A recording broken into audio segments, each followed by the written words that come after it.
नमस्कार दोस्तों।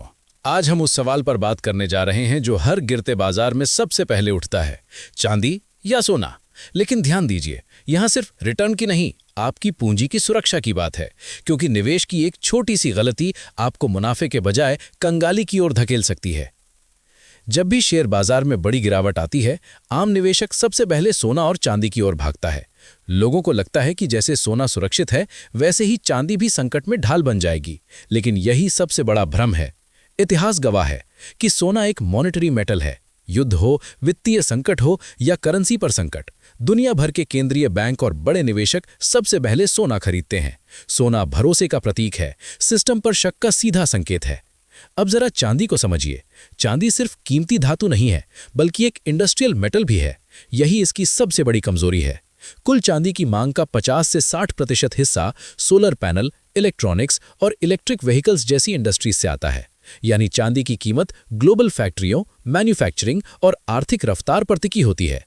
अगर दुनिया में मंदी आई, फैक्ट्रियां धीमी पड़ी, डिमांड घटी, तो चांदी सोने की तरह सुरक्षित नहीं रहती, बल्कि तांबे जैसी बेस मेटल की तरह गिरने लगती है। यही वजह है कि संकट के समय सोने की जगह चांदी खरीदना सुरक्षा नहीं, बल्कि जोखिम को दोगुना करना हो सकता है। मंदी में जहां सोना चमकता है, वहीं चांदी फिसलती है, और यही वो जाल है जिसमें खुदरा निवेशक बार बार फंसता है। अब बात करते हैं उस अदृश्य टैक्स की जो चांदी पर लगता है। चांदी बेहद अस्थिर है। इसकी तेज चाल लोगों को बड़ी कमाई का सपना दिखाती है। टीवी बहसें हों या हेडलाइंस, चांदी की तेजी को बढ़ा चढ़ाकर पेश किया जाता है। लेकिन लंबी अवधि में यही उतार चढ़ाव आपके रिटर्न को खा जाता है। बार बार गिरावट, लंबे समय तक रिकवरी ना होना, ये सब मिलकर आपकी पूंजी पर बिना दिखे टैक्स लगा देता है। आंकड़े इस सच्चाई को और साफ कर देते हैं। साल 2011 में चांदी अपने उच्चतम स्तर पर थी। उसके बाद इसमें करीब 50% तक की भारी गिरावट आई। सबसे चौंकाने वाली बात यह है कि उस स्तर तक दोबारा पहुंचने में चांदी को लगभग 10 साल लग गए। वहीं दूसरी तरफ 1990 से 2024 के बीच सोने ने औसतन करीब 10.6% सालाना रिटर्न दिया, जबकि चांदी सिर्फ 7.6% पर सिमट गई। और ये कम रिटर्न भी ज्यादा जोखिम और ज्यादा तनाव के साथ आया। तो सवाल सीधा है, अगर बाजार में तूफान आए तो आप नाव में छेद करेंगे या मजबूत कवच पहनेंगे? सोना संकट में सुरक्षा देता है, स्थिरता देता है और भरोसा देता है।